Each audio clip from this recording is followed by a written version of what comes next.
On 5:39 here on your beautiful Tuesday morning, we're talking about spring break, but we're still feeling like Christmas time. I know, the 30s out there this morning. Yeah. At least it's not as cold as this past Christmas was with the single digits and all of that. That was rough. It was. We will take this over that any day of the week. But obviously, uneasy territory here with the freezing mark after several weeks of 80s here in central Georgia, because a lot of the plants were fooled. They thought spring arrived at the beginning of February, but here we are in mid-March with temperatures in the 30s this morning. So looking live over Perry, not quite down into the freezing territory just yet in Perry. However, it's possible to hit that before the morning is over. 38 the current number. Winds out of the north-northwest at about 6 miles an hour. 35 now in Forsyth, 38 in Fort Valley, 39 in Byron and in Macon, 37 over in Gray.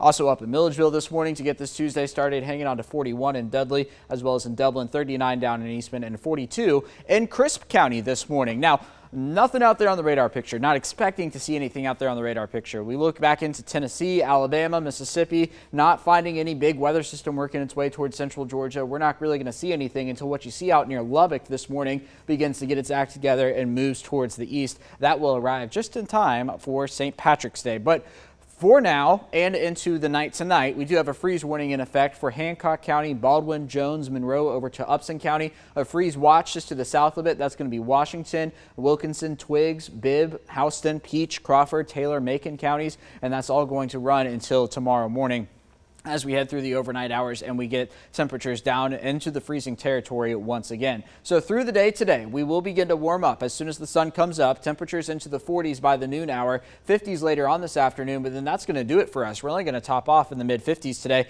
before we're all back down into the 30s to get your Wednesday started. However, Wednesday will be the beginning of the warming trend with temperatures into the 60s. And then for each day this week, the morning's a little warmer than the morning previous, and then the afternoon's a little warmer than the afternoon previous. By the time we get to Thursday evening, some clouds begin to work in here, and that is going to be ahead of our next weather system working its way towards central Georgia. So this is St. Patrick's Day here at 7 a.m. Rain into northwest Georgia. We are dry here in central Georgia. 5 p.m. we will have it on our doorstep, and then through the overnight hours, St. Patrick's Day into Saturday, heavy rain working its way through the area. I think we're okay on the storm front, and I think we'll be okay for Saturday afternoon and evening, but that Saturday morning time frame we will be watching carefully. Okay, today March 14th, that does make it Pi Day. Temperatures in the 30s this morning with sunny conditions, and then into the 50s later on this afternoon. That 57 will be our high temperature. That is well below the average of 70. Sunrise now at 7:46 with these winds continuing out of the north-northwest at 5 to 10 miles an hour. Then for tonight, 31 is what I'm going with in Macon. Cold once again near that freezing mark. Sunset at 7:42. There's the 7-day forecast. So 63 tomorrow, 72 on Thursday, 73 for St. Patrick's Day itself,